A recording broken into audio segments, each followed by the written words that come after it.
frères et ses sœurs, chers amis, bonjour à toutes, bonjour à tous. Bienvenue à vous tous qui êtes présents ici dans notre temple.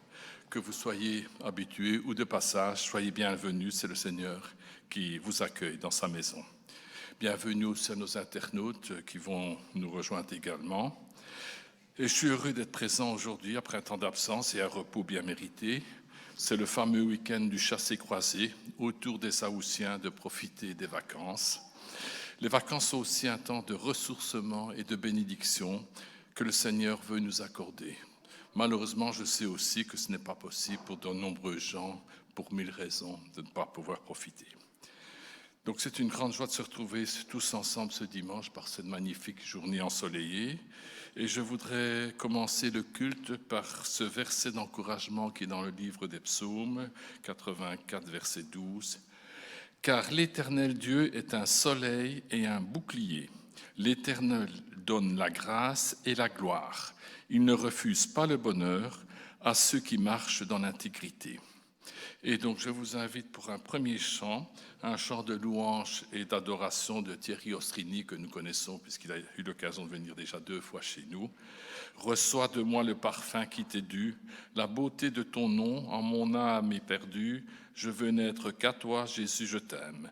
Rien n'est plus beau que ton nom, rien n'est plus saint que le sang du pardon. Je veux n'être qu'à toi, Jésus mon roi. » Je vous invite, si vous pouvez, à vous mettre debout pour le chant « Je veux n'être qu'à toi ».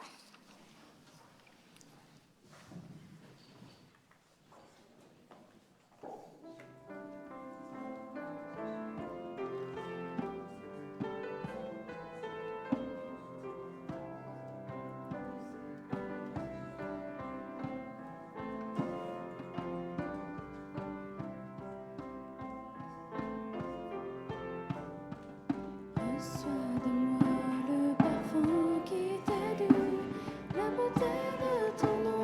Oh, mon âme est perdue, je veux n'être qu'à toi. Jésus, je t'aime. Reçois du peu que je trouve à donner, tout l'amour que mes yeux n'ont pas su te montrer. Je veux n'être qu'à toi. Jésus, je t'aime. Rien n'est plus beau que ton nom. Rien n'est plus saint que le sang du pardon. Je veux n'être qu'à toi. Jésus, mon roi. Je ne veux rien que vouloir te louer, adorer ton saint nom et ta fidélité. Je veux n'être qu'à toi. Jésus, je t'aime. Je veux porter et laver à la croix les pensées de mon cœur dans le cœur de tes voies. Je veux n'être qu'à toi. Jésus, je t'aime. Rien n'est plus beau que ton nom. Rien n'est plus saint que le sang du pardon. Je veux n'être qu'à toi. Jésus, mon roi.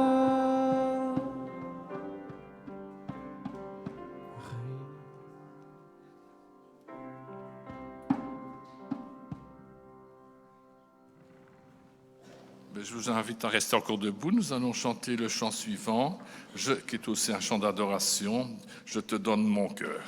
Il ne m'appartient plus ce que j'ai de meilleur. Tout est pour toi, Jésus. Un parfum de valeur sur toi est répandu.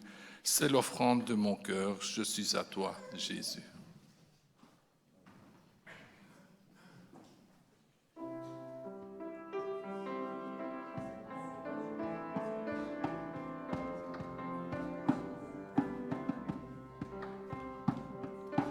Je te donne mon cœur, il ne m'appartient plus. Ce que j'ai de meilleur, tout est pour toi, Jésus. Un parfum de valeur sur toi est répandu. C'est l'offrande de mon cœur. Je suis à toi, Jésus. Prends mon âme, prends mon cœur, je te donne tout. Prends ma vie, me voici, je te donne tout. Mon cœur est à toi, tout à toi.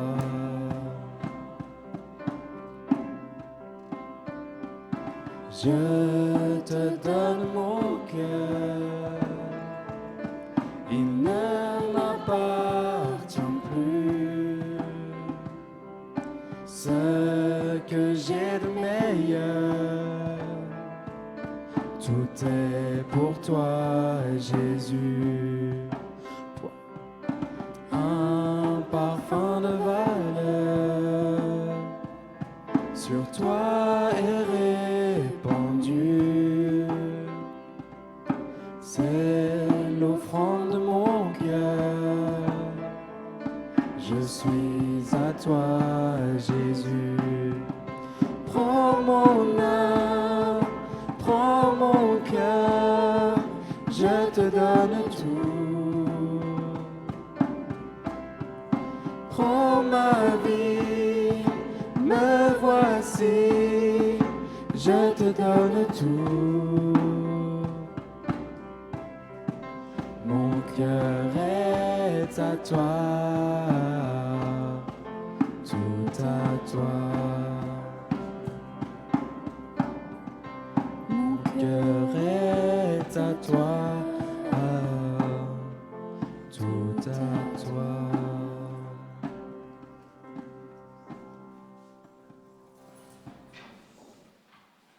Je vous invite à prendre place et je vous invite à incliner votre tête pour la prière, pour remettre le culte de ce dimanche matin entre les mains du Seigneur. Merci Seigneur de cette grâce que tu nous fais de pouvoir monter dans ta maison, en ta présence, parce que tu as dit que là où deux ou trois sont assemblés, tu es au milieu de nous. Merci pour cette présence. Merci pour ta fidélité jour après jour. Merci aussi pour les bienfaits que tu nous accordes jour après jour. Tellement ils sont nombreux, nous ne nous en rendons même pas compte. Merci pour ta grâce, parce que un jour tu nous as sauvés. Et nous voulons te remettre le culte de ce dimanche matin pour cette liberté que tu nous donnes de monter dans ta maison, alors que beaucoup de frères n'ont pas cette chance de pouvoir être présents. Ils sont emprisonnés à cause de ta parole. Mais ton Saint-Esprit est là et tu peux les aider dans leur souffrance ainsi que leur famille. Nous voulons penser à tous ceux qui œuvrent à la réalisation de ce culte. Pour notre frère, pasteur qui apportera le message, Fabien Bottès. Nous voulons penser à nos animateurs qui s'occupent des enfants, que l'enseignement qui sera là puisse venir à leur grandir à ta connaissance. Nous voulons te remettre toutes choses entre tes mains. Reçois ce culte de louange et d'adoration. Que tout soit fait pour toi, gloire, dans ton saint nom. Amen. Je propose encore de se mettre debout pour chanter le chant suivant. À l'agneau de Dieu soit la gloire.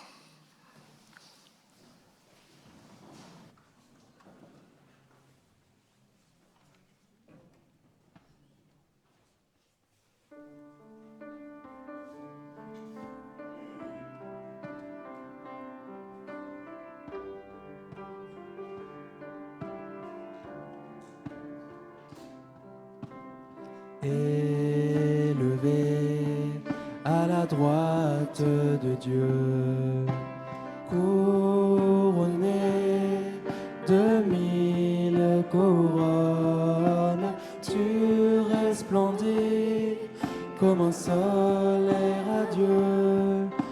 Les êtres crient autour de ton trône, à l'agneau de Dieu. soit la gloire. À l'agneau de Dieu, la victoire. À l'agneau de Dieu, soit le règne pour tous les siècles. Amen. L'Esprit Saint et l'épouse fidèle disent viens, c'est leur cœur qui appelle. Viens, ô Jésus, toi l'époux bien-aimé, tous tes élus ne cessent de chanter. À l'agneau de Dieu, soit la gloire. À l'agneau de Dieu, la victoire. À l'agneau de Dieu, soit le règne pour tous les siècles. Amen. Tous les peuples et toutes les nations d'un seul cœur, avec les milliers d'anges, entonneront en l'honneur de son nom ce chant de gloire avec force et louange. À l'agneau de Dieu soit la gloire. À l'agneau de Dieu la victoire. À l'agneau de Dieu soit le règne pour tous les siècles. Amen.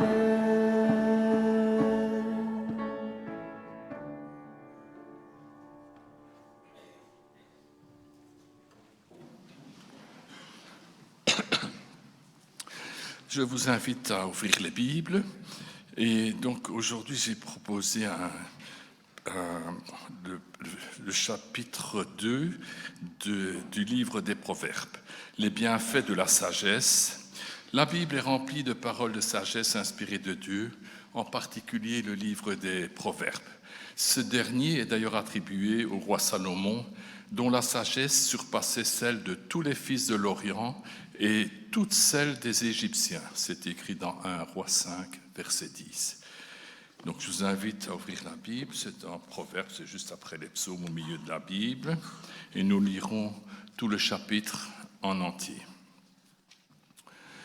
Mon fils, si tu reçois mes paroles, et si tu retiens en toi mes commandements, si tu prêtes une oreille attentive à la sagesse, et si tu inclines ton cœur à la raison, oui, si tu appelles l'intelligence, et si tu élèves ta voix vers la raison, si tu la cherches comme l'argent, si tu la recherches avec soin comme des trésors, alors tu comprendras la crainte de l'Éternel et tu trouveras la connaissance de Dieu.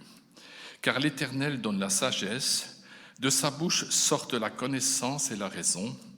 Il tient en réserve des ressources pour les hommes droits, un bouclier pour ceux qui marchent dans l'intégrité, en protégeant les sentiers de l'équité et en gardant la voie de ses fidèles. Alors tu comprendras la justice, l'équité, la droiture, toutes les routes qui mènent au bien. Car la sagesse viendra dans ton cœur, et la connaissance fera tes délices de ton âme. La réflexion te gardera, la raison te protégera, pour te délivrer de la voie du mal, de l'homme qui tient des discours pervers, de ceux qui abandonnent les sentiers de la droiture pour marcher dans les chemins ténébreux, qui se réjouissent de faire le mal, qui mettent leur allégresse dans la perversité, eux dont les sentiers sont détournés et les routes tortueuses, pour te délivrer de la courtisane, de l'étrangère aux paroles doucereuses, qui abandonne l'ami de sa jeunesse et qui oublie l'alliance de Dieu. Car sa maison penche vers la mort et ses routes mènent chez les défunts. Aucun de ceux qui vont à elle ne revient et ne trouve les sentiers de la vie.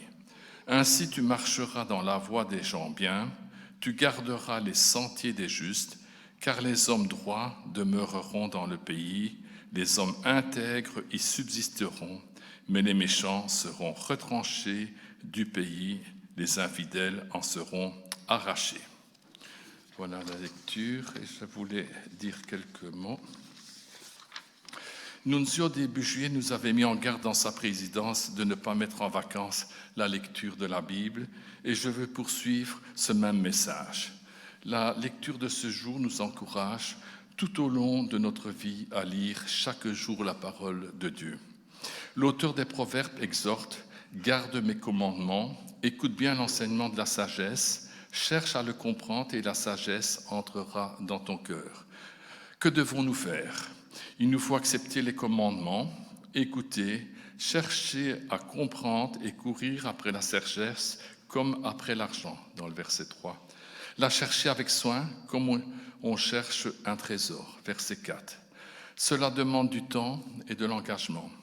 Ne pas se contenter simplement de donner la priorité à votre emploi du temps. Planifiez vos priorités. Réservez régulièrement du temps pour lire la Bible et en faire une priorité absolue. Aujourd'hui, c'est M. Fabien Vartès, notre frère, qui apportera le message. Et avant de lui passer la parole, je vous invite encore à vous mettre debout pour un chant, encore un chant de louange qui nous dit « Tout en toi est bonté, tout en toi est grandeur, tout en toi est merveilleux pour moi ». Je vous invite à ceux qui le peuvent à se mettre debout.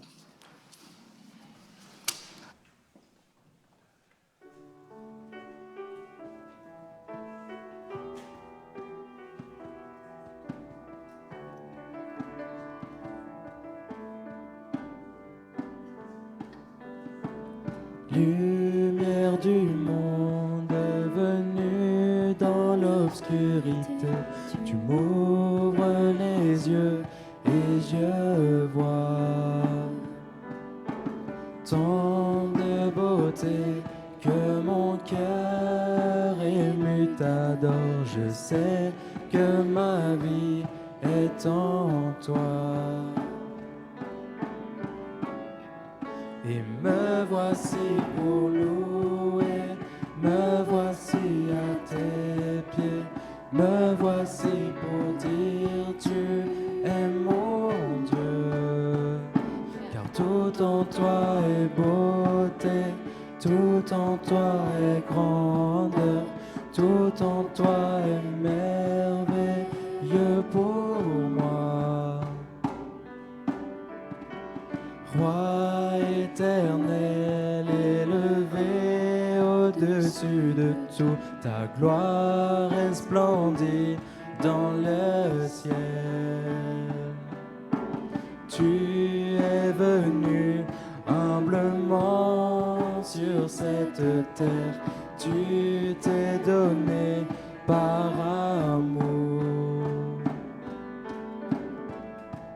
Et me voici pour louer, me voici à tes pieds, me voici pour dire tu es mon Dieu. Car tout en toi est beauté, tout en toi est grandeur, tout en toi est merveilleux pour moi. Et je ne pourrais imaginer le prix payé pour mon péché. Non, je ne pourrais imaginer le prix payé pour mon péché. Et me voici pour louer, me voici à tes pieds, me voici pour dire tu es mon Dieu. Car tout en toi est beauté, tout en toi est grandeur, tout en toi est merveilleux pour moi.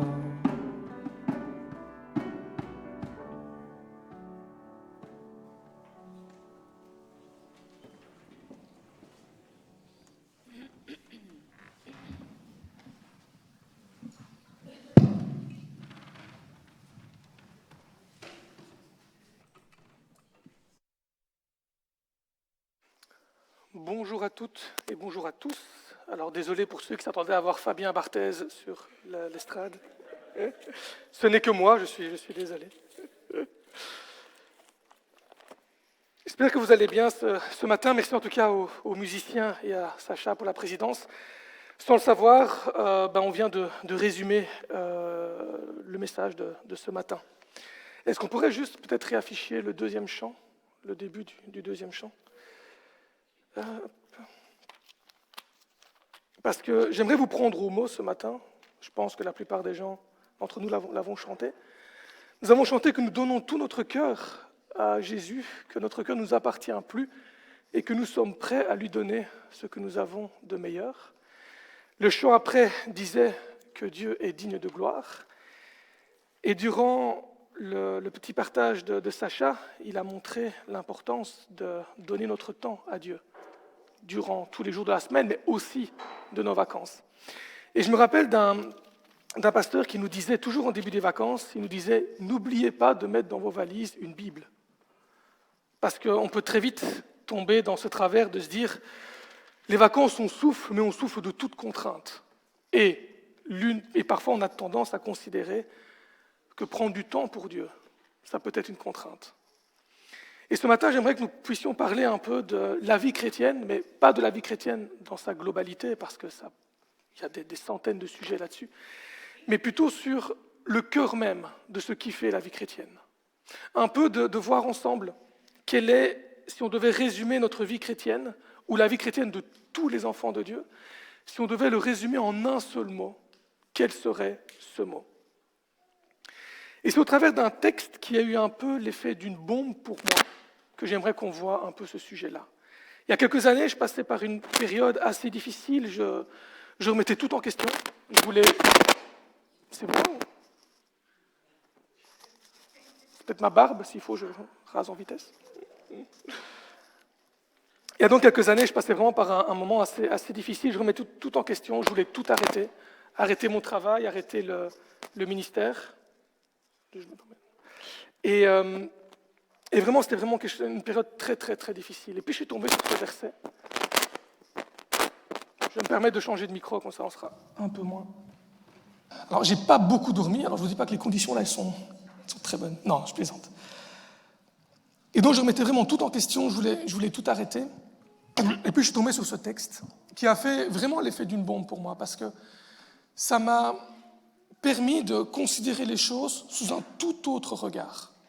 Un peu comme ce genre de film qu'on regarde, où on passe toute la durée du film à se demander ce qu'on est en train de regarder, à essayer de comprendre ce qui se passe dans le film, pour qu'aux dernières minutes, on se dise « Ah oui, là maintenant j'ai compris tout le film », et on a même parfois l'envie de regarder le film parce qu'on a un tout autre regard sur lui.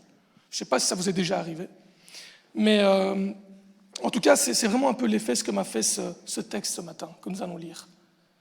De se dire, ah oui, c'est donc ça, en fait, ce que Dieu attend de moi. C'est donc ça, ce qu'il souhaite. Ce n'est pas tout ce que j'ai imaginé, c'est vraiment ça. J'étais vraiment en train de prendre, je pense, l'une des pires directions que je pouvais prendre et qu'on pourrait tous prendre.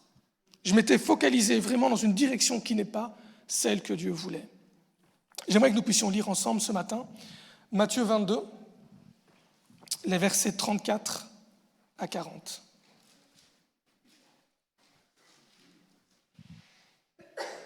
Matthieu 22, les versets 34 à 40.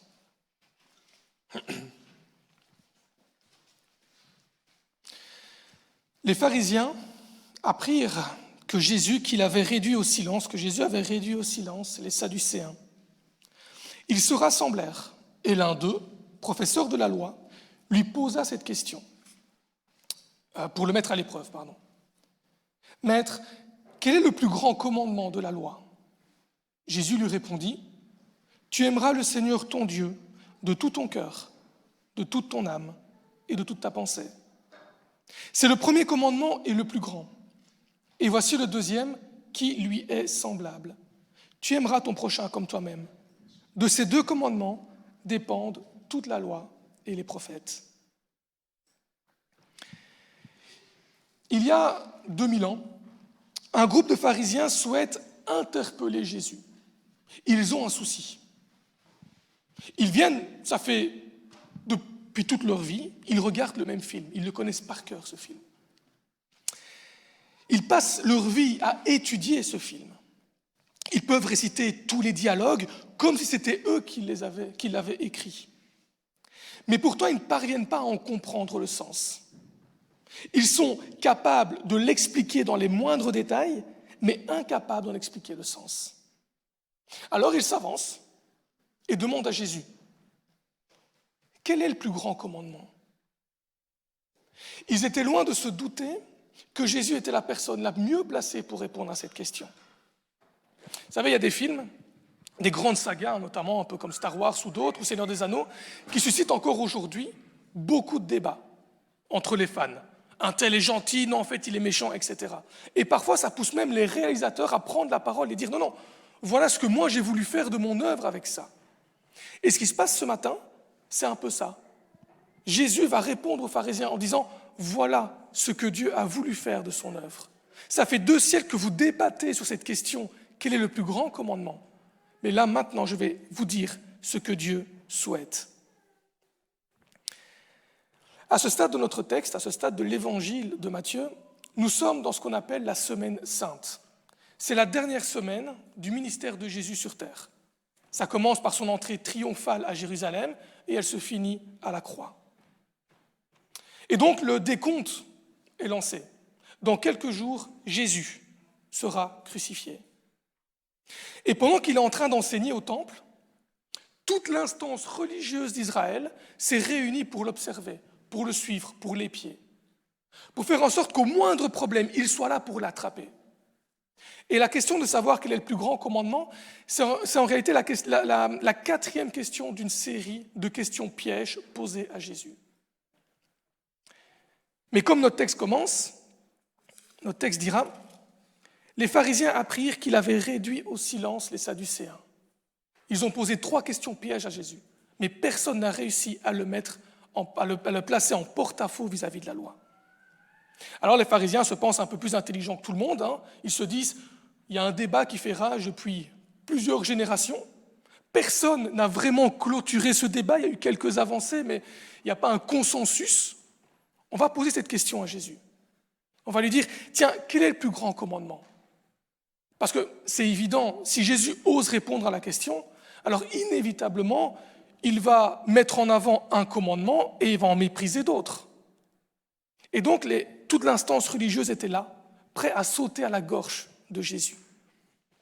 La réponse, en réalité, ils s'en fichent. Ils attendent qu'une chose, que dès les premiers mots, ils lui sautent dessus.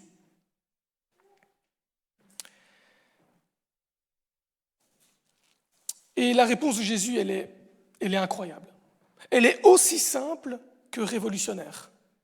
Jésus ne va rien inventer. Il va citer Deutéronome 6.5, ce qu'on appelle le schéma Israël, pour ceux qui ont un peu une petite culture hébraïque.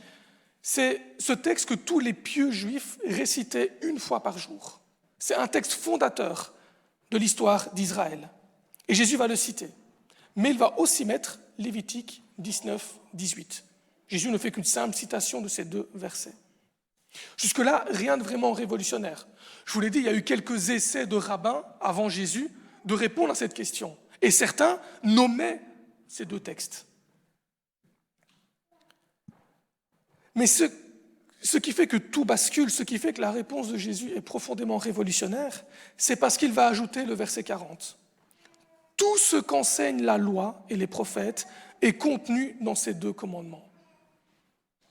C'est là c'est ça en fait la bombe de notre texte. Jésus est en train de dire aux pharisiens et aux chefs religieux, tout ce que vous connaissez de Dieu, tout ce que Dieu vous a dit jusqu'aujourd'hui, tout ce qu'il a révélé à Israël durant les milliers d'histoires de ce peuple, tout, intégralement tout, est suspendu littéralement à ces 2 commandements. Aime Dieu, aime ton prochain. Jésus ne se contente donc pas de faire un résumé de la loi. Il va révéler ce sur quoi toute la loi et les prophètes reposent. Je viens de le dire, si on traduit littéralement le verset 40, on devrait dire « De ces 2 commandements est suspendue toute la loi et les prophètes ». Et le terme qui est utilisé là fait directement référence à une porte qui est suspendue sur ces 2 gonds. La porte, c'est la loi et les prophètes. Les deux gonds, c'est aimer Dieu et aimer son prochain. Que se passe-t-il si on retire l'un des deux gonds d'une porte? La porte est un peu bancale. Et la porte ne tient plus. Et une porte qui ne tient plus sur ses gonds, c'est plus une porte, c'est une simple planche de bois. La porte est une porte parce qu'elle remplit sa fonction de porte. Sinon, c'est un poste de travail parce que j'ai mis 2 étaux sous la porte. C'est plus une porte, c'est devenu un poste de travail. Si la porte ne tient plus sur ses 2 gonds, ce n'est plus une porte, mais une planche de bois. Pour que la révélation de Dieu impacte profondément ma vie, je dois me reposer, je dois faire reposer ma vie sur les fondations de cette révélation. Autrement dit, je dois aimer Dieu et aimer mon prochain. Si je ne fonde pas ma vie sur ces 2 commandements, alors ma vie chrétienne pourra avoir une belle apparence, parce qu'une porte qui n'est plus sur ses gonds, ça n'empêche pas d'être une belle porte. Mais elle n'aura aucune utilité. Si je ne fonde pas ma vie sur mon amour de Dieu et sur l'amour du prochain, je peux avoir une belle vie religieuse, mais elle sera vide de sens. Comme l'apôtre Paul dira en 1 Corinthiens 13, « Si je n'ai pas l'amour, je ne suis rien. » Une cymbale qui retentit. Et c'est là tout le problème des pharisiens. D'apparence, tout était incroyable chez eux. Que de grands hommes religieux. Ils avaient la prestance, ils avaient l'éloquence, ils avaient la sagesse, ils avaient tout. Ils brillaient de 1000 feux. Mais voici ce que Jésus a vu en les regardant.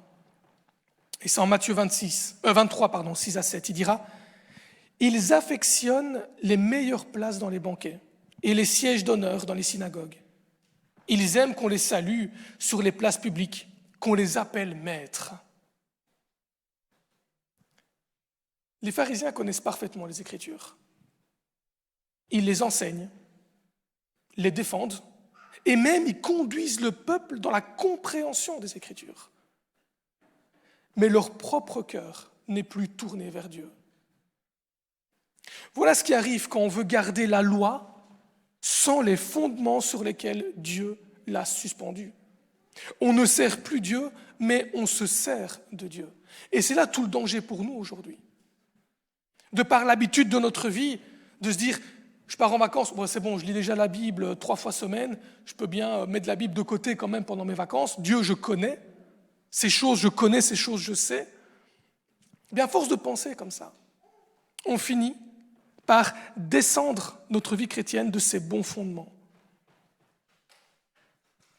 Les pharisiens savaient, les pharisiens connaissaient, mais les pharisiens n'étaient pas. Le plus troublant pour moi dans ce que vient de lire sur le constat de Jésus par rapport aux pharisiens, c'est que Jésus dira aussi « Faites donc tout ce qu'ils vous disent et réglez votre conduite sur leur enseignement. » Malgré tout, malgré qu'ils ne sont qu'une cymbale qui retentit, malgré qu'ils sont une porte qui n'est plus sur ses gonds, que leur vie est vide de sens, que leur ministère est vide de sens pour Dieu, Jésus dira « Faites donc tout ce qu'ils vous disent et réglez votre conduite sur leur enseignement. » Mais il précisera quand même « Gardez-vous de prendre modèle sur leurs actes. » Jésus ne critique presque jamais les pharisiens parce qu'ils enseignent mal. Ce n'est pas ça le problème. Ce n'est pas qu'ils n'ont pas compris, ce n'est pas qu'ils enseignent mal, mais parce qu'ils aiment les premières places, les salutations et les honneurs. Le problème, ce n'est pas leur connaissance ni leur capacité, mais à cause de leur manque d'amour et leur manque du prochain, leur vie ne s'est plus tournée vers Dieu, mais s'est tournée sur eux-mêmes. Alors le problème, ce n'est pas ce que nous faisons pour Dieu. Le problème, ce n'est pas notre service à l'Église, ce n'est pas nos actes à proprement parler, mais sur quoi repose tout ce que je fais pour lui. Pourquoi suis-je venu ce matin à l'Église? Pourquoi est-ce que je sers à l'Église? Pourquoi est-ce que je prie? Pourquoi est-ce que je prends du temps avec Dieu?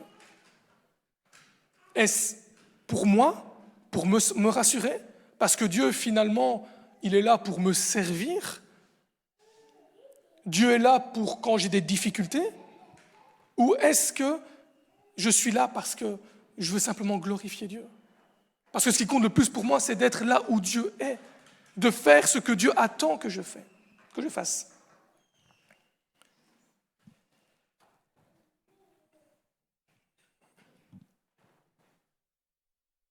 À ce stade-ci de notre texte, la question n'est donc pas de savoir si nous devons aimer Dieu ou notre prochain. C'est une évidence. C'est ce sur quoi repose toute la révélation de Dieu. C'est la raison même de pourquoi je suis chrétien. Ma foi repose sur ces deux piliers, aimer Dieu, aimer mon prochain. Donc à ce stade, ce n'est plus la question de savoir si on doit le faire ou pas, mais plutôt ce que ça signifie concrètement. Alors commençons par le premier commandement. Et c'est là pour moi la plus grande difficulté parce qu'il a fallu que tout rentre dans le temps d'une prédication. Parce que rien que sur aimer Dieu, on pourra en parler des heures. Rien que sur aimer son prochain, on pourra en parler des heures. Alors j'espère que vous ne serez pas frustrés s'il y a 2-3 sujets que j'ai mis de côté, mais j'ai essayé de condenser le plus possible. À propos d'aimer Dieu, Jésus dira « Tu aimeras le Seigneur ton Dieu de tout ton cœur, de toute ton âme et de toute ta pensée. » C'est le premier et le plus grand commandement. Est-ce que quelque chose vous surprend à ce stade ? Il y a quelque chose quand même d'assez étonnant. Si on se met à la place du pharisien qui pose la question, il y a quelque chose d'assez surprenant. Les pharisiens demandent à Jésus « Quel est le plus grand commandement ?» Et Jésus répond « Tu aimeras ». Pas « tu feras », tu aimeras. Pourquoi ? Parce que Dieu ne cherche pas d'abord des exécutants. Dieu cherche des enfants qu'il aime. Dieu ne veut pas faire de nous des exécutants, il veut faire de nous des enfants qui vivent une relation d'amour avec leur Père. C'est ça l'objectif principal de Dieu. Et on le verra après, on le verra juste après, mais si j'aime, alors j'obéis. L'obéissance est plus facile quand on aime. Essayez d'avoir un patron qui ne fait que vous poser des problèmes, c'est dur de travailler dans un esprit serein, c'est dur de travailler fidèlement, c'est dur de rester honnête dans son travail vis-à-vis de son patron quand il ne fait que nous poser des problèmes. Par contre, si notre patron, c'est vraiment quelqu'un qu'on admire parce qu'il est incroyable, il est honnête, il est bon envers nous, alors le travail, ce sera beaucoup plus facile de faire un travail qui va honorer notre patron. Depuis le début de l'histoire de la Bible, c'est Dieu qui prend toujours l'initiative. Il délivre Israël avant de lui donner la loi. C'est ce que rappelle le schéma qu'on a dit, schéma Israël, écoute Israël. L'Éternel est notre Dieu. Dieu a délivré Israël d'Égypte avant de lui donner la loi. Dieu n'a pas d'abord dit « obéissez-moi, et puis si vous le méritez, je vous aime ». Il a dit « je vous aime ». Rencontrez cet amour avec moi. Et après quoi il leur dira « obéissez-moi ». Et il a fait la même chose pour nous chrétiens aujourd'hui. D'abord il donne Christ et après il nous appelle à l'obéir, à le suivre. Mais d'abord il donne Christ. Chant 3,16 « Car Dieu a tant aimé le monde qu'il a donné Jésus-Christ afin que quiconque croit en lui ne périsse pas mais ait la vie éternelle. » Dieu n'a pas attendu que le monde soit aimable pour donner Jésus. Il a d'abord donné Jésus et après, à ceux qui l'acceptent, ils lui disent « Prends ta croix, suis-moi ».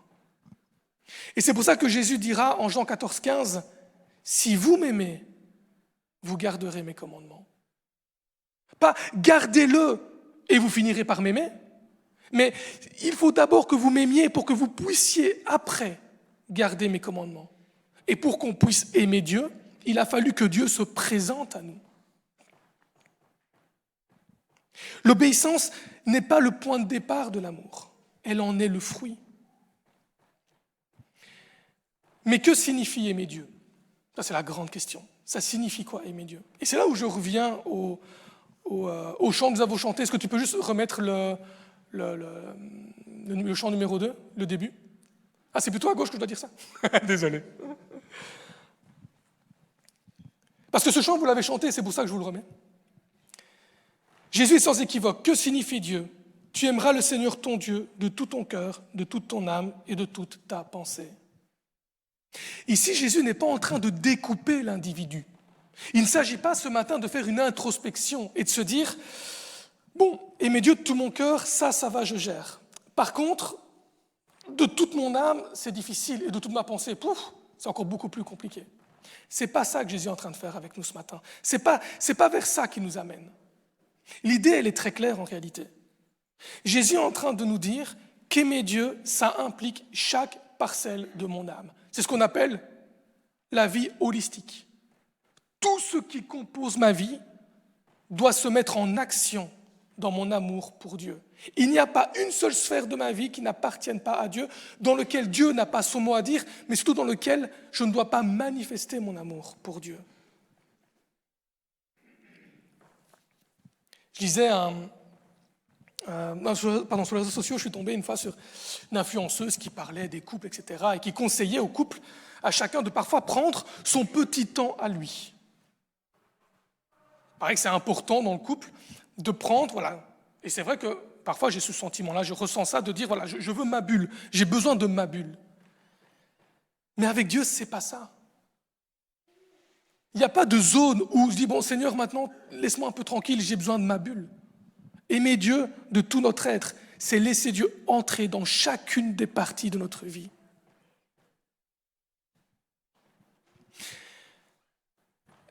Alors, plus concrètement, ça veut dire quoi? J'aime comparer ça à un voyage. On est en pleine période de vacances, certains en reviennent, d'autres veulent peut-être partir, et d'autres y sont. Alors, je ne sais pas comment vous préparez vos vacances, mais chez nous, on s'y prend des semaines à l'avance. Enfin, on. Le on porte un nom. Mon épouse s'y prend des semaines à l'avance. On commence par faire une checklist de tout ce qu'on a besoin. Une par enfant, une par adulte, et comme ça, on est sûr qu'avant de partir, on a tout. Ce serait quand même ballot de prévoir des vacances à la mer et d'oublier les maillots de bain. C'est quand même embêtant. Ou de se dire, on va dans le Grand Nord parce qu'on veut visiter ces grands glaciers et tout, et se rend compte que dans nos valises, on a mis des tongs, des shorts et des maillots. Et donc, des semaines avant, on planifie tout, notre emploi du temps. Alors oui, on continue de travailler, mais malgré le fait qu'on travaille, on va trouver le temps. On essaie de finir plus tôt au travail pour faire telle course, pour préparer telle chose. Notre maison est un peu en bazar parce que les valises traînent un peu partout. Parce que nous avons cet objectif de partir en vacances, tout notre quotidien devient rythmé par cet objectif. Et cette image, ce n'est pas simplement une illustration. C'est aussi celle que prendra l'apôtre Pierre pour parler de nous. Il nous appellera des étrangers et des voyageurs sur cette terre. 1 Pierre 2, 11. Il y a une réalité qu'on ne doit jamais perdre de vue. Notre destination, ce n'est pas ce monde. Notre vie sur terre prépare, alors j'aime pas trop ce terme dans cette condition-là, mais c'est pour garder l'image, prépare nos vacances avec Dieu. Et donc tout ce temps que je suis sur terre, ce ne sont que les préparatifs pour ces vacances. Mais le problème, c'est que nous vivons dans un monde où... le problème, c'est que nous ne vivons pas dans un monde où les seules vacances à préparer sont celles du royaume de Dieu. Chaque jour, des dizaines d'autres destinations essayent de capter notre attention. Un peu comme si nous rentrons dans une agence de tourisme, où là, on voit tout ce qu'on peut faire. Et on se dit, moi, j'avais prévu de faire ça, mais ouais, c'est vrai que ça quand même, c'est intéressant. Oh, ça, ce serait super bien de le faire. Et c'est comme ça tous les jours. Notre travail, nos inquiétudes, nos projets, notre confort, notre réussite, tous ces sujets-là et bien d'autres peuvent être des destinations qui nous semblent pas forcément plus attirantes, parce que nos inquiétudes, ce n'est pas très attirant, mais plus importantes que notre véritable destination. Et le problème, ce n'est pas que ces choses-là existent. Jésus le dit dans sa prière, à la fin de l'évangile de Jean, il dit « Je ne te prie pas pour les retirer du monde, mais de les garder du malin. » Jésus connaît, et Dieu connaît notre réalité, notre difficulté. Le problème, ce n'est pas que toutes ces attirances-là existent. Le problème, c'est lorsqu'elles deviennent le point autour duquel notre vie s'organise. Si, au lieu de préparer mes vacances à l'île Maurice, je commence à penser à toute autre chose, à mes soucis du travail, que je rentre tard, parce que oui, mais le travail, que ça obsède mes pensées, je vais arriver à ma destination, je ne serai pas prêt. Je ne pourrai même pas en profiter parce qu'il me manque de tout. Je n'ai pas pris le temps de bien préparer les choses.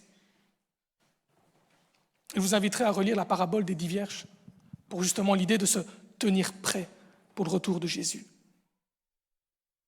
Donc le problème, ce n'est pas que toutes ces tentations, que tous ces sujets existent, que toutes ces inquiétudes existent.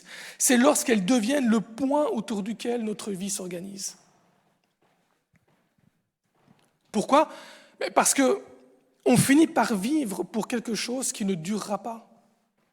Et c'est ce que Paul dira avec force aux Corinthiens, en 1 Corinthiens 15, 19. Peut-être laisser le temps celui-là de l'afficher si possible. 1 Corinthiens 15, 19. Merci beaucoup à la technique, parce que je n'ai rien donné, donc il gère. Paul dira ceci. Si c'est seulement pour la vie présente que nous avons mis notre espérance dans le Christ, nous sommes les plus à plaindre des hommes. Un chrétien qui ne vit pas pleinement pour Dieu, c'est la pire position qu'il peut y avoir sur terre.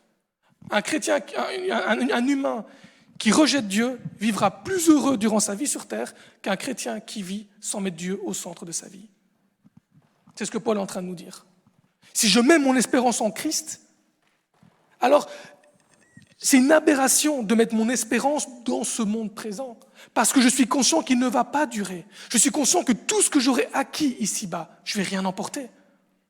Je laisse tout derrière moi. Donc autant investir dans ce qui dure vraiment. Ce qui organise notre vie révèle ce dans quoi nous avons placé notre espérance. Ce qui organise notre vie révèle ce dans quoi nous avons placé notre espérance. Pourquoi je travaille ?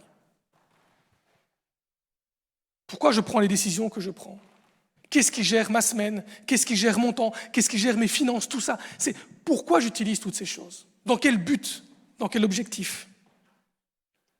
Ça implique donc que chacune de mes décisions doivent d'une manière ou d'une autre prendre en compte cette réalité. Lorsque Dieu devient ma destination, alors rien dans ma vie ne lui est étranger.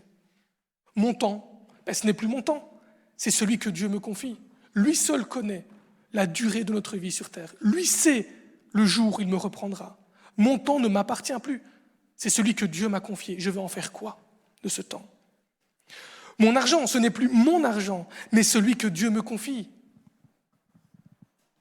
Mes relations, ne sont plus centrés sur moi, mais sur la lumière que je dois laisser briller en moi. Chaque sphère de notre vie doit être orientée vers Dieu. L'aimer, ce n'est pas lui donner une place dans notre vie. C'est faire de lui le centre duquel toute notre vie gravite. Alors ça va changer quoi ? Peut-être déjà juste demain matin quand vous allez vous lever. Quand on se lève à côté d'une personne qu'on aime le matin, je pense qu'à minima, l'une des choses qu'on fait, c'est de dire bonjour. En tout cas, c'est ce qu'on essaie d'apprendre à nos enfants.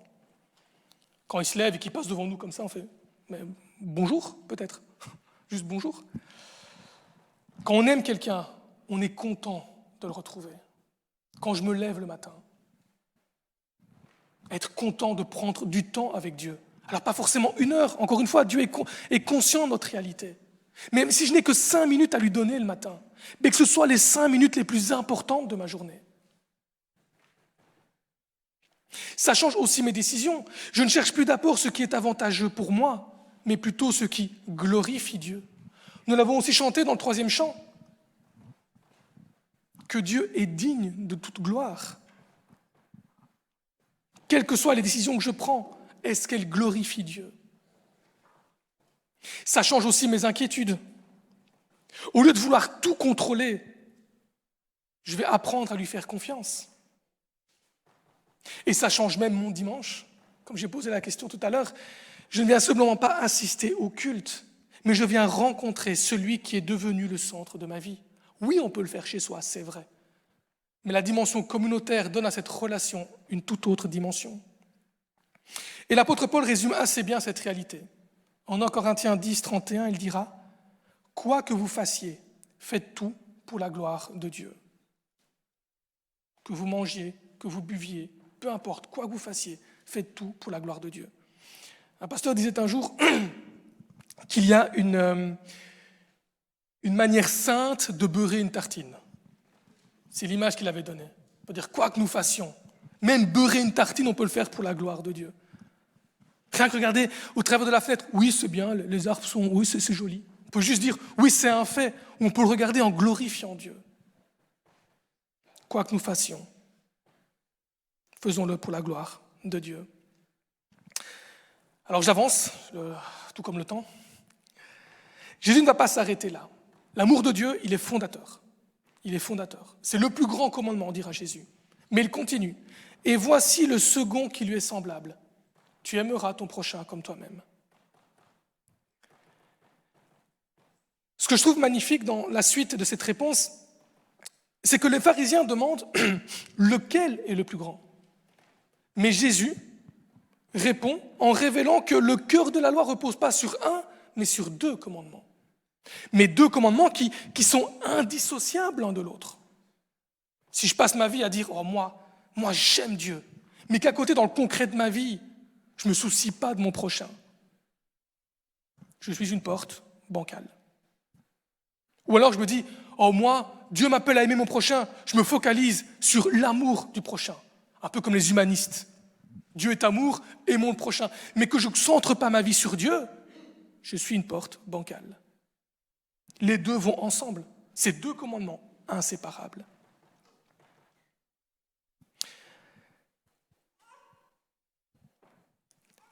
Cependant, un petit avertissement, ça ne signifie pas non plus que Jésus confond les 2 commandements. Ils sont semblables, mais ils ne sont pas identiques. Dieu ne me demande pas d'aimer mon prochain de tout mon être, de tout mon cœur. Je ne peux qu'aimer Dieu de tout mon être. Mon prochain, je dois l'aimer comme moi-même. Alors, qu'est-ce que ça signifie, aimer mon prochain comme moi-même ? Certains comprennent par ce passage-là qu'avant d'aimer mon prochain, je dois d'abord m'aimer moi. Alors déjà que aimer son prochain, ça prend toute une vie. Alors si avant, il faut apprendre à s'aimer soi-même, je pense qu'on n'est pas sorti. C'est pas ça que Jésus veut dire. Ce que Jésus veut dire, c'est que le commandement porte sur le prochain, plus sur nous-mêmes. Aimer mon prochain comme moi-même, c'est considérer l'autre comme je me considère. Et le constat de Jésus, il est simple. Et c'est un constat qui était répandu à l'époque, c'est que l'être humain n'a pas besoin d'apprendre à s'aimer, à prendre soin de lui. Ce matin, aujourd'hui, je n'ai pas à vous rappeler, n'oubliez pas d'aller manger au lunch tout à l'heure. Votre estomac va vous le rappeler. Surtout, n'oubliez pas, quand vous avez soif, il faut boire de l'eau. Non, votre corps va vous le rappeler. Naturellement, on prend soin de nous. Quand on a peur, naturellement, on va chercher à être rassuré. Quand on a mal, on va chercher naturellement à être soulagé. C'est le constat que fait Jésus. L'homme n'a pas besoin d'apprendre à s'aimer. C'est naturel en lui. C'est dans la nature humaine. Ce qu'il a besoin, c'est d'apprendre à considérer son prochain comme il se considère lui-même. Si je devais paraphraser, je dirais « Cette même attention que tu portes naturellement à toi-même, porte-la désormais aussi à ton prochain. De quoi as-tu le plus besoin ? Essayons de le nommer. De quoi est-ce que j'ai le plus besoin ? Moi, c'est d'être aimé. Ok. Tu fais quoi pour ton prochain ? Est-ce que tu aimes ton prochain ? Qu'est-ce qui te tient le plus à cœur ? Quand tu as mal, quand tu te sens seul, qu'est-ce que tu aimerais ? Qu'on vienne te rencontrer ? Regarde si autour de toi, il n'y a pas quelqu'un qui est seul. Tu es déjà passé par des difficultés financières. Tu vois ce que ça fait. Regarde autour de toi si tu ne peux pas aider quelqu'un qui a été ou qui est dans la même situation. Cette même attention que tu portes naturellement à toi-même, porte-la désormais à ton prochain. Et j'aime pas trop donner des cas concrets parce que ça pourrait être utile, j'en suis conscient, mais j'ai pas envie de tomber dans le côté moralisateur. On est tous différents. On a tous des besoins différents. Et Dieu ne nous donne pas un mode d'emploi, sinon on revient dans le faire. Ça reviendrait à dire, alors pour aimer son prochain, voici la liste de courses qu'il faut réaliser. C'est pas ça, c'est censé être spontané, naturel en nous. Ma vie chrétienne doit être fondée sur mon amour pour Dieu et sur mon amour du prochain. Et donc, si j'aime Dieu, oui, il y aura toutes mes décisions qui vont chercher à le glorifier. Mais l'une autre manière de le voir, c'est est-ce que je prends soin de mon prochain? Est-ce que je considère ce que Dieu place sur ma route? Est-ce que je leur apporte autant d'attention que j'en apporte à moi-même? Alors on pourrait dire que, oui, mais c'est bien, je dois penser à Dieu, je dois penser à mon prochain. Mais moi, qui pense à moi? Qui pense à mon confort? Qui pense à mon repos? Qui pense à moi? Il y a ce texte, en Matthieu 6, 33, qui dit, texte que vous connaissez, pour la plupart en tout cas je pense, « Cherche le royaume de Dieu et sa justice, et toutes ces choses vous seront données par-dessus. » Il est en train de dire que si Dieu prend soin des oiseaux qui volent, si Dieu fait fleurir, si Dieu met aux fleurs des champs une si belle robe, s'il prend soin de choses qui sont moins importantes que vous à ses yeux, d'autant plus il prendra soin de vous. Mais ce que Dieu nous demande, ce n'est pas de lui dire « Bon Dieu, ma vie, je gère », c'est de dire « Seigneur, tu me confies la responsabilité de te glorifier et de m'occuper de ton royaume.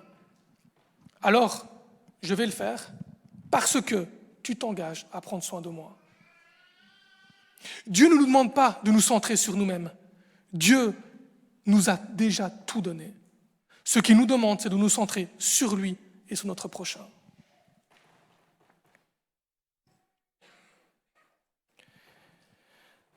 Alors mon prochain ne devient plus quelqu'un que j'aime seulement lorsque les circonstances s'y prêtent.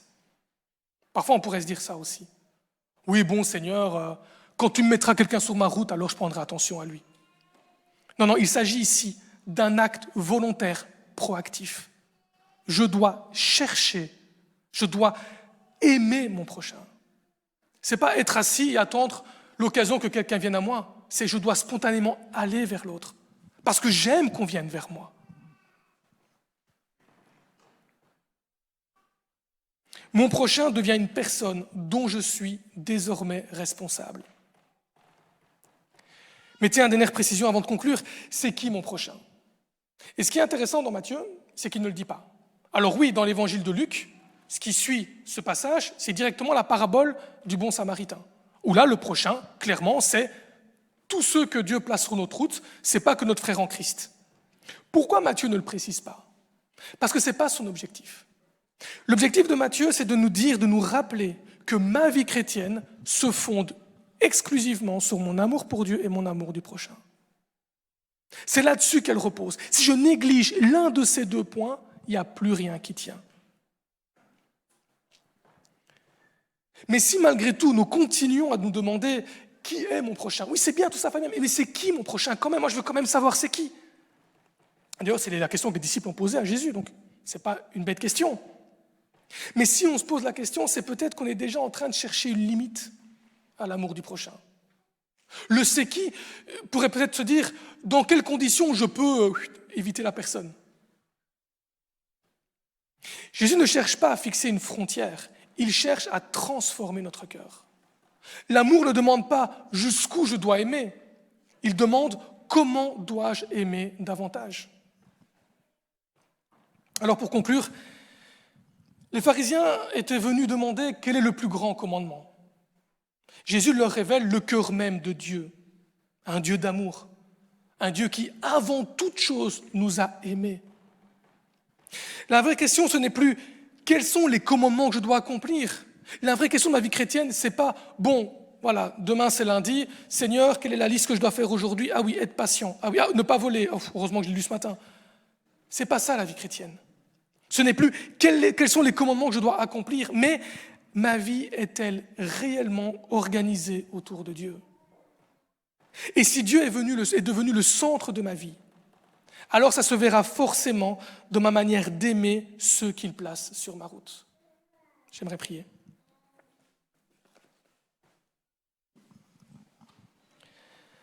Seigneur mon Dieu, quelle grâce tu nous as faite. Cette croix qui est suspendue au mur, Seigneur, nous rappelle chaque dimanche, chaque jour, que tu nous as aimés le premier, que tu n'as pas attendu qu'on te supplie, tu as entendu nos cris. Même ceux qu'on ne se rendait pas compte, toi tu as vu clair dans notre situation et tu es venu à notre secours. Tu n'as pas hésité une seconde à nous donner tout ce que tu avais de plus précieux. Alors Seigneur, toi qui as touché nos cœurs, toi qui as fait de nous tes enfants, conduis-nous sans cesse sur ce chemin à te donner nous aussi le meilleur, nous aussi ce que nous avons de plus précieux, Seigneur. Tu ne t'es pas épargné pour nous. Apprends-nous sans cesse, Seigneur, à ne pas nous épargner pour toi. Car tu nous rappelles encore ce matin, nous ne sommes que des passagers sur cette terre. Notre réalité, elle n'est pas terrestre, elle est à tes côtés, Seigneur. Que par ton esprit, tu puisses nous éclairer sur ce qui doit foncièrement changer dans notre vie, Seigneur, pour qu'on puisse toujours plus te glorifier. Merci parce que tu n'attends pas de nous la perfection, tu n'attends pas de nous que nous ne chutions jamais, mais tu attends de nous des cœurs sincères, des cœurs qui constatent ce qui ne va pas et qui se mettent à genoux et qui se relèvent, Seigneur, par ta grâce. Je te prie pour chacun d'entre nous ce matin, quel que soit le constat qu'on fait de notre vie, que tu puisses relever ceux qui se sont abattus, Seigneur, et que tu puisses pousser davantage ceux qui avancent. Te demandons, Seigneur, que qui que nous soyons, là où que nous soyons, Seigneur, nous puissions dès maintenant te glorifier dès que nous en avons l'occasion. Au nom de Jésus. Amen.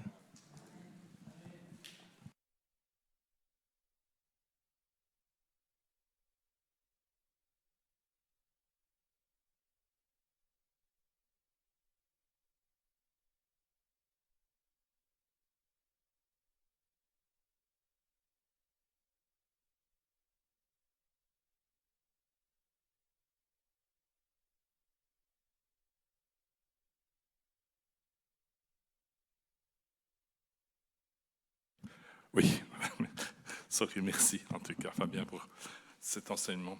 Que l'Esprit de notre Seigneur ne reste pas pour rien dans notre cœur. Et pour poursuivre, avant de prendre le repas de Sainte Seine, je vous invite à vous mettre debout pour chanter ce cantique adapté à toi l'honneur.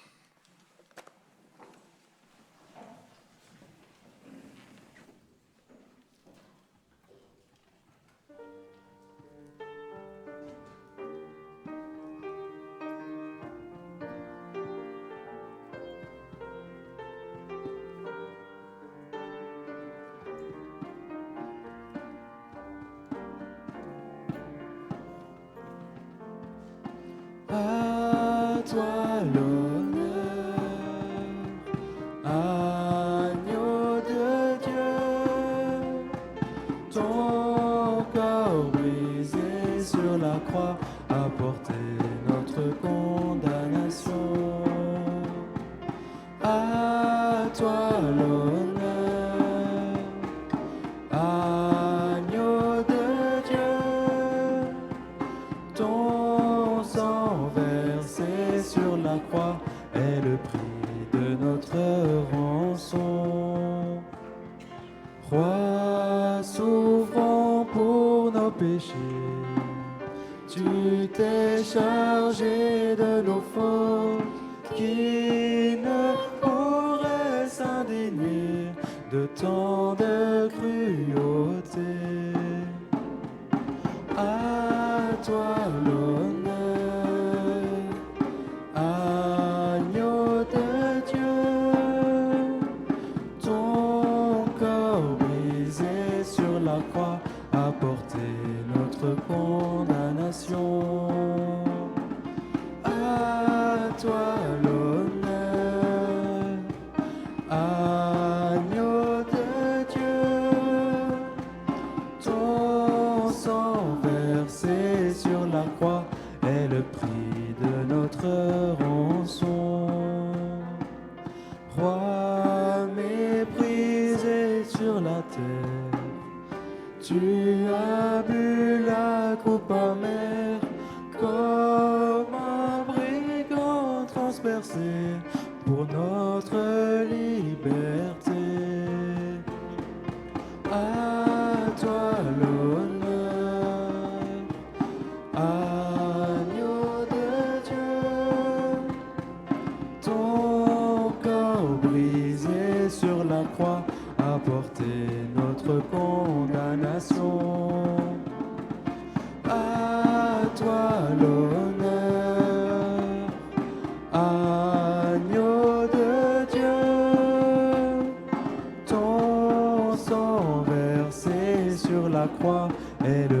de notre rançon. Roi couronné dans les cieux, tu reviendras victorieux. Tu as reçu de ton Père les clés de l'univers. À toi l'honneur, agneau de Dieu. Ton corps brisé sur la croix a porté notre condamnation. À toi l'honneur, agneau de Dieu. Ton sang versé sur la croix est le prix de notre rançon.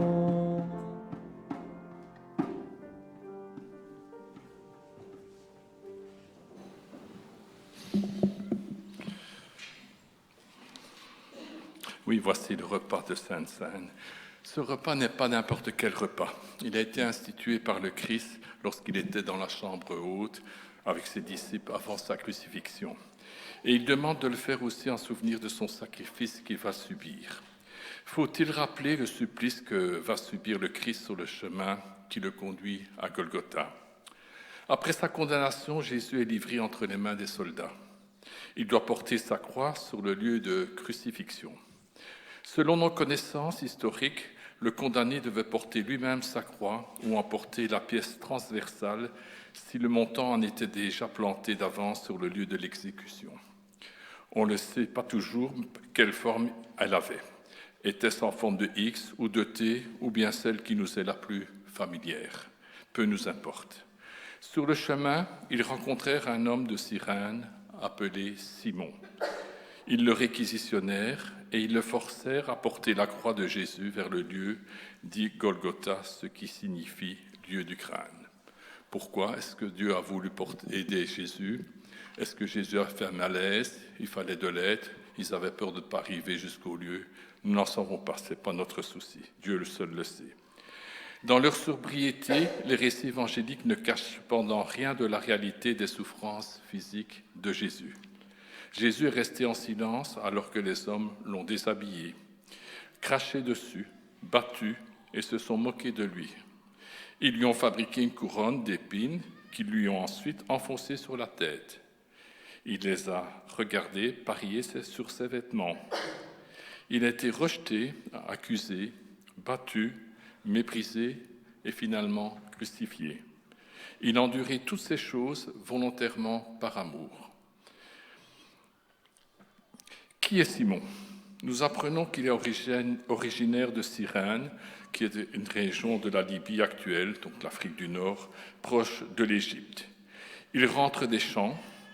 L'Évangile selon Marc, qui avait été rédigé spécialement à l'intention des croyants romains, précise qu'il était le père d'Alexandre et de Rufus. C'est tout, et c'est bien mince comme renseignement sur ce personnage qui tient pourtant un rôle si important dans ce drame. Alexandre et Rufus sont membres de la communauté chrétienne de Rome et Paul, dans sa lettre adressée à cette église, salue affectueusement Rufus qui jouit d'une excellente réputation. C'est dans Romains 16, verset 13. La ville de Cyrène entretient des relations commerciales avec Jérusalem. Là réside une colonie juive prospère. Simon se serait-il rendu à Jérusalem à l'occasion de la Pâque, comme des milliers d'autres pèlerins venant de la diaspora, mais nous ne savons même pas s'il était juif. Certains interprètes font remarquer que, venant des champs la veille d'une grande fête, il avait profané le sabbat. Ce qui est étrange, c'est cette précision qui le concerne, alors que les noms des brigands crucifiés aux côtés de Jésus n'ont jamais été cités. Je vous invite à un tout petit moment de prière en silence avant de prendre ce repas.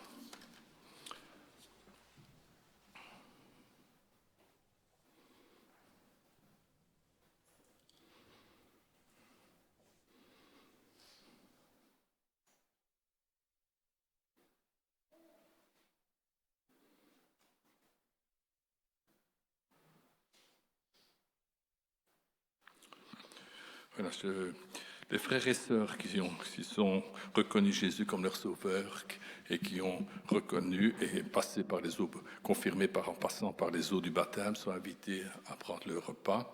Si vous êtes de passage et que vous êtes en règle dans votre communauté, vous êtes invités également à participer au repas.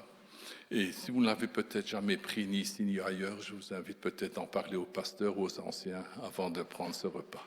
J'invite les frères et sœurs à se mettre debout pour le repas de Sainte-Seine et à ceux que j'ai invités pour la distribution de venir près de moi.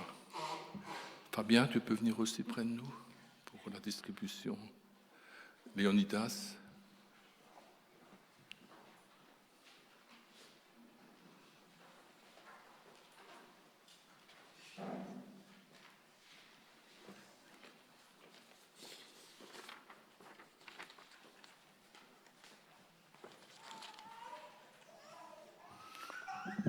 Pendant qu'il mangeait, Jésus prit du pain et après avoir rendu grâce, il le rompit et le donna aux disciples en disant « Prenez, mangez, ceci est mon corps. » J'invite un frère à prier pour le pain.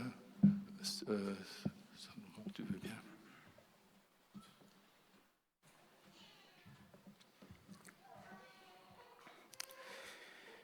Merci Seigneur pour ce pain qui représente ton corps que tu as offert en sacrifice à la croix pour le pardon de nos péchés, qui a apaisé la colère du Père envers nous. Gloire à ton nom, Seigneur. Amen.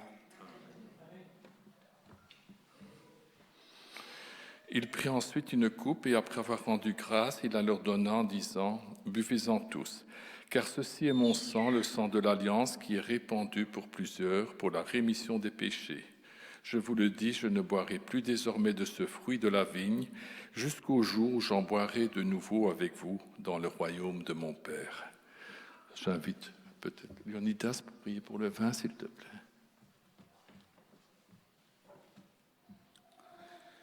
Notre Père, notre Dieu, nous te louons, nous te glorifions, Seigneur, pour ta bonté, pour ta miséricorde. Merci pour le sang de Jésus qui a été versé à la croix pour nos péchés, pour nous sauver de nos péchés, Seigneur. Tu vas payer le prix à notre place. Merci, Père Céleste, pour cet amour. Amen.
Oui Seigneur, merci pour cet amour immense que tu as manifesté à la croix, alors que nous étions pécheurs et condamnés.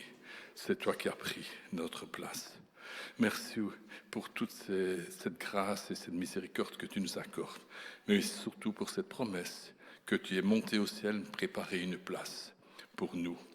Merci aussi parce que chaque jour qui passe est un jour de grâce, parce que tu ne veux pas la perdition du pécheur, mais tu laisses encore la possibilité de te connaître.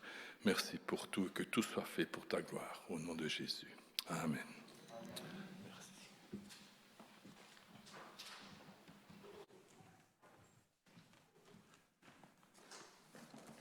Voilà, le culte approche de sa fin.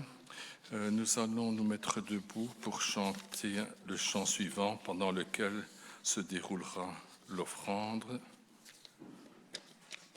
Voilà, je regarde. Oui, le titre du chant, c'est « Je te donne tout ».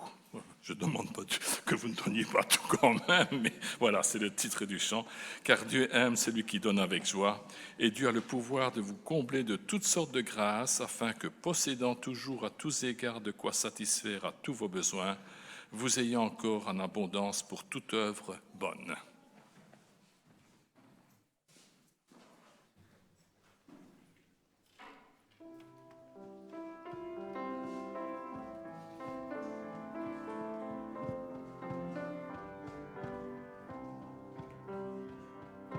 Je te donne mon cœur, il ne m'appartient plus.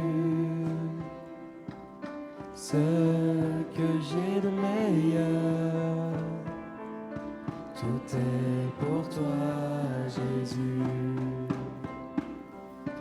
Un parfum de valeur sur toi est répandu. C'est l'offrande de mon cœur. Je suis à toi, Jésus. Prends mon âme, prends mon cœur, je te donne tout. Prends ma vie, me voici, je te donne tout. Mon cœur est à toi, tout à toi.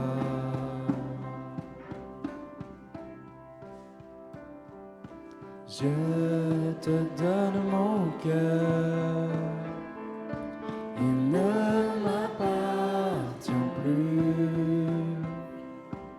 Ce que j'ai de meilleur, tout est pour toi, Jésus. Prends un parfum de valeur, sur toi est répandu. C'est l'offrande de mon cœur. Je suis à toi, Jésus. Prends mon âme, prends mon cœur, je te donne tout. Prends ma vie, me voici, je te donne tout. Mon cœur est à toi, tout à toi. Mon cœur est à toi, tout à toi.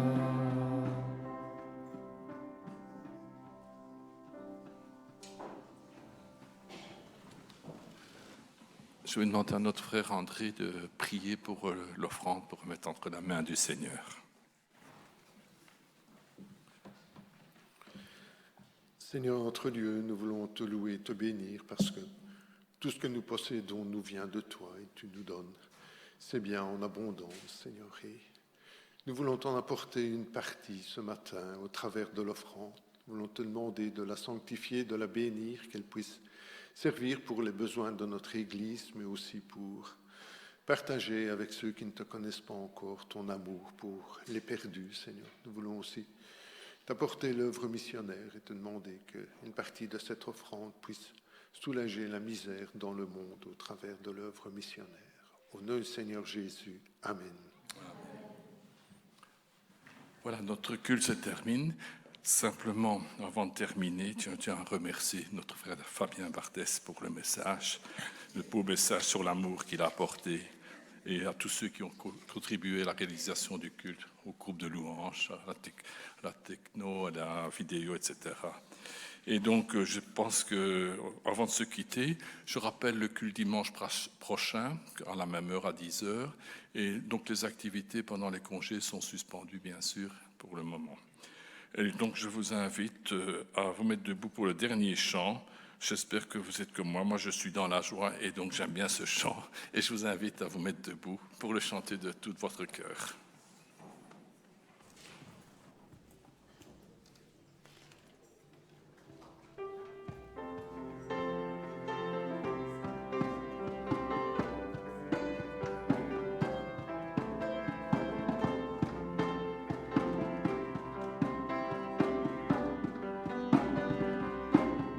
Je suis dans la joie, une joie immense. Je suis dans l'allégresse, car mon Dieu m'a libéré.